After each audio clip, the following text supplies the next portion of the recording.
Saracens won the toss. They opted to play into the wind in the first half. Give Gloucester the kick-off. First lunge forward from Brits, but loses control of the ball. Hook.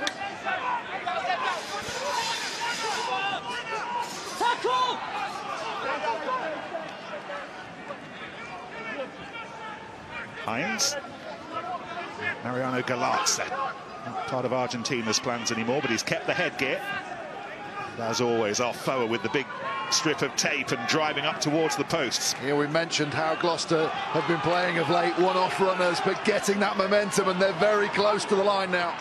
Acceleration from Ludlow, but he was held up short and held up abruptly. Sharples trying to stretch things on this near side, the right-hand side, but it might be Morgan. What a start! 60 seconds played at Allianz Park, and the Cherry and Whites already have punctured the champions' defence. Well, there's absolutely zero tactically to analyse in that. It was purely brute strength to drive themselves over the gain line, time after time off Willie Hines. Knock on initially from Brits, off Bosch, and then it was just one runner after another. Tidal wave, really good latch here to give them that extra bit of momentum. And then Morgan, nice little cutback line, and then pulls out away from Brits, so Brits can't get a head-on shot against him. Starts to go back towards him, then just drifts into that channel. Brits really needing a little bit of help on his outside shoulder. Try scorer who's Scotch talked recently that he's seeking employment elsewhere next season. Morgan still part of Gloucester's long-term plan, and in the short term he's put them ahead here.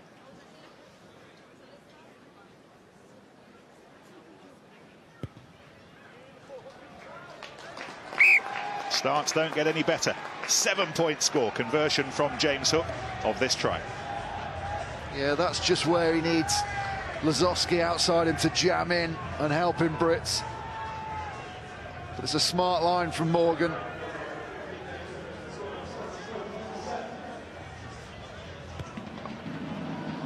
Something that he might have been expecting. Alex Good with the Saracens restart. And straight again. Hands on the ball, Morgan. Back from England in time at the start of this week to take part in a couple of training sessions, the benefit of a Sunday game. Not needed by Eddie Jones at Twickenham yesterday, but already in full swing here. Well, he might well be needed next week. And he's put a pretty good early marker down to the England head coach. And she might have heard Mark McCall tell Tim that Billy Vunipola is having the scan on his knee about now. We will find out the severity of it over the next few hours, but it didn't look good yesterday. Not sure about the fitness of Nathan Hughes, so Ben Morgan may well be called upon against the Australians.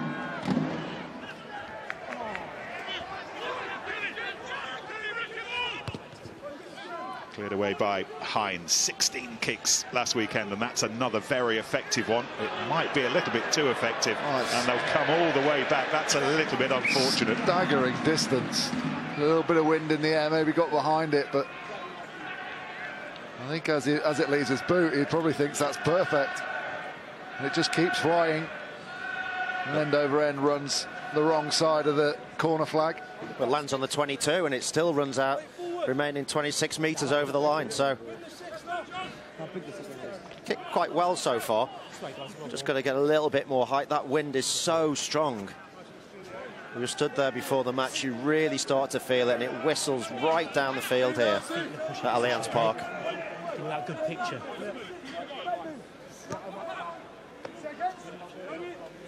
And the scrum's obviously been a really strong point, as you can see from the stats for Saracens.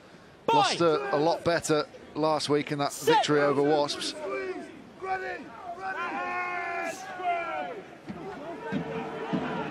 Richard Wigglesworth in that scrum. Just look at Figaro, how he's still managing to stay up even though he's bent at the hips. Really strong scrummaging. Ludlow doing what he can to slow things down, but Jackson Rowe manages to get that ball away. Lazowski. Wigglesworth. This is Kelly Brown. First Premiership starts of the season last weekend, making the most of the opportunities when they come along these days. Skoltberger. McCall thrilled with what he's added this season. And that was Brits looking to atone for the knock-on right at the start. And here goes Bosch.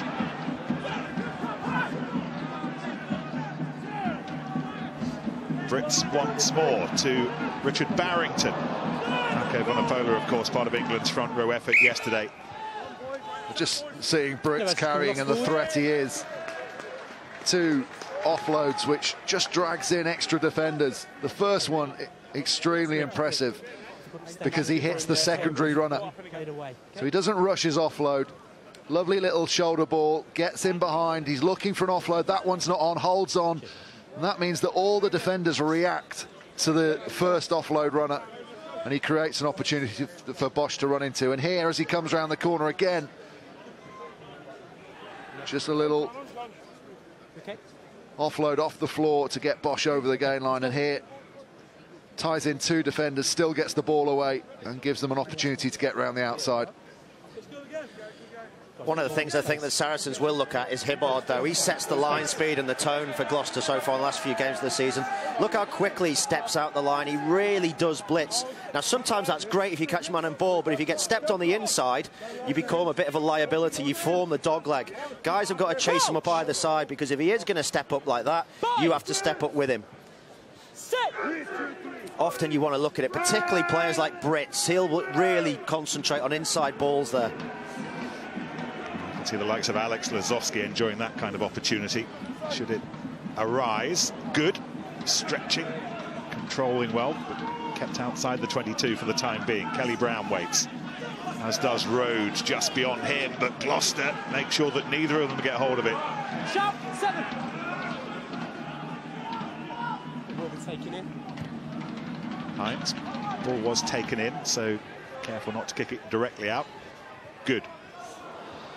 Picked up on the half volley by Chris Wiles. Rhodes. Tackled by Gloucester. And again, the cultured left boot of Richard Wigglesworth. Jacob Rowan underneath it. So before the match, Matt Kovesic starting more often than not on the bench these days.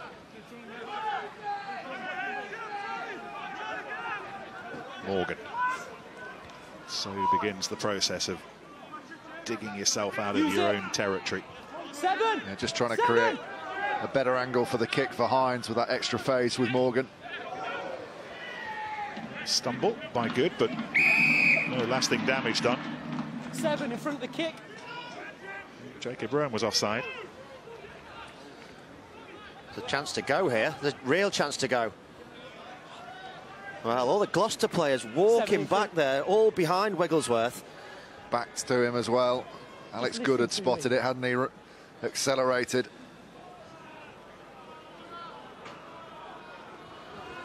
This will be an interesting decision now, Nick. The past two scrums, they've been going for penalties, trying to get the 3 points on the board, start to tick the scoreboard over.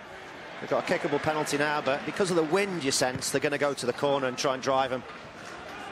I also think they like to have an early drive, Saracens. They always have, even when Steve Borthwick back in those days was playing, they'd always do something different in the first line out they had 5 metres out from the opposition line. Rhodes, more often than not, a back rower, but with the absence of some big names, he's in the second row today. He'll have a lot of line-out ball to swallow up. Oh, they're in great shape now. They just need to make sure that that Gloucester shirt doesn't come through on them. It was Brown and Ray conspiring. Ball on the floor now, though, 6 metres short. The cleanest of balls, but Saracens can pick up the bits and go again. Ray again interested. Again, Brown was the wingman. But unlike Gloucester, they're very static on their ball carries. Gloucester this close to the line, they're having guys with 5-10 metre run-ups and then always winning that gain line. They've got to try and create some momentum here now, Saracens. That looked like a no-arm tackle to me. Yes, it was Rowan chopping Rhodes to the floor. Taken on by Wiles and Wigglesworth, releasing Bosch. Berger. Still the drive. Barrington providing the muscle. The Springbok still has it. Not now. And Gloucester repel and do more via Morgan. And this is Purdy. Zofsky hauls him down on the 10-metre line. It was outstanding Gloucester defensive effort. Yeah, Sharples was screaming for the crossfield kick as soon as that break had been made. They've rearranged now, Saracens. It could be a more conventional exit. Charged down by Barrett, and he takes his time and scores deftly. It's going to be checked. It's going to be checked, but was he onside? Can we just check for offside from that charge down, please?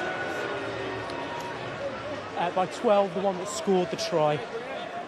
It's exactly what we spoke about, isn't it? Before the game, even when they haven't got the ball, they know how to apply pressure. He's onside. He's fine. The ball's out. That's going to be given. Yeah, yes, please. I didn't get any of that.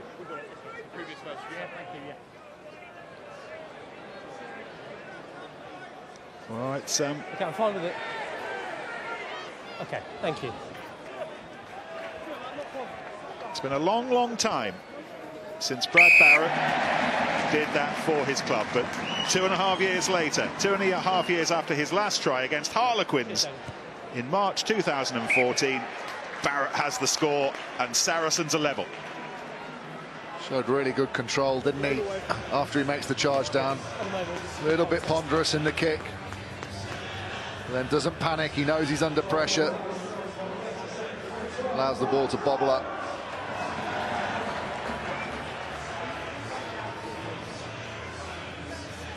Why doesn't he score more tries? Because he does so much tackling. He's a different type of player, isn't he? He's not the sort of 12 that just carries up and Will Greenwood style hunts at the offloads. Does most of his work without the ball. So effective in what he does, though. That's why he's got so many caps for England.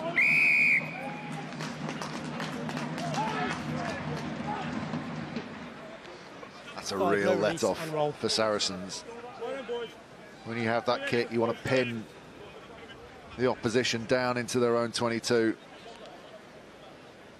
We always talk about how important kickoffs are after you've scored. Getting out of that danger zone, and it's just made too easy. Not only do they get the clearance, but they get the put into the line out. Just lying on top there, not allowing the ball to be played. John Offer recently turned 33, World Cup winner with New Zealand back in the day, 2011. That night in Auckland. Scott Brooks, who was dressed up to the nines, you might have seen yesterday watching South Africa losing to Wales in Cardiff. Worst South African team he's ever seen, said Skulk afterwards. Too many arguing with him. Wigglesworth with a former Springbok, Berger, amongst those chasing it, but Mike Ellery was closest to Purdy, who had time to call the mark. Just a yard too far, wasn't it? Wigglesworth thought the ball would hold upon the wind a little bit more like the early box kicks had. Yeah, thank you. You contrast that, that lands a yard the other way outside the 22. Oh, they've blocked another one.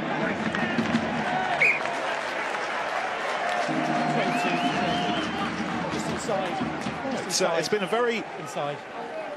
Contrasting start to this match, the perfect start for David Humphrey's bunch, and it's unravelled a little bit over the last 3 or 4 minutes.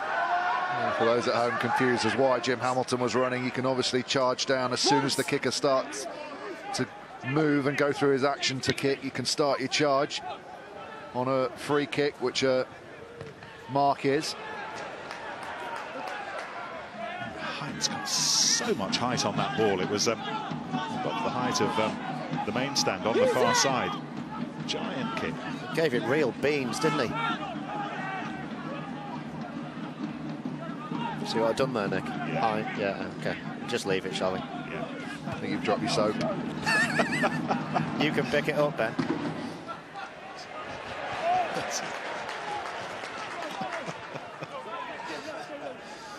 In the end, it's Hibbert who picks it up. Tom Savage there as well. Use it! And again, that right boot, and again the height that he gets on that clearing kick, and it causes a little bit of consternation, and it's picked up by Burns, and Burns will run it in. And a couple of Saracens defensive errors in their 22, firstly by Brits and latterly by Good, and Gloucester have their second try. That's a bit of a story of errors, isn't it? Another charge down, another try. Just their second time into Saracens 22, and they come away with a 100% record of scoring a try. Little error there, turn round, doesn't quite get down on the ball, just carries on, gets the toe in, comes off the shin, sits up beautifully, and no one's going to catch him.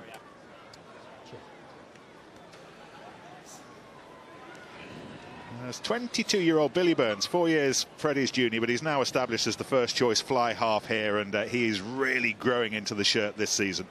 What is so impressive about that kick is it went over 40 metres. Now, normally you want a box kick about 25 metres with a hang time 4.5 seconds to allow players to get underneath it. But it was so high that it had a hang time of 6.5 seconds on it. So it means you can get 40 metres and man and ball, and that's exactly what happened. Put the pressure on Good. He has dropped a few recently, which won't really help his cause in that white shirt, but all stems from the height of that kick. It was phenomenal off Hines' boot. Couple of converted tries. Saracens team who, on average this season, have been conceding just 10 points a game. Within the first quarter of an hour, have conceded 14 to the Cherry and Whites. And here goes Brits again. Champions have been stung. Wigglesworth, Berger, Brown. Held up by Ludlow. And the third time that we've seen the 23-year-old in the Premiership this season, Lewis Ludlow.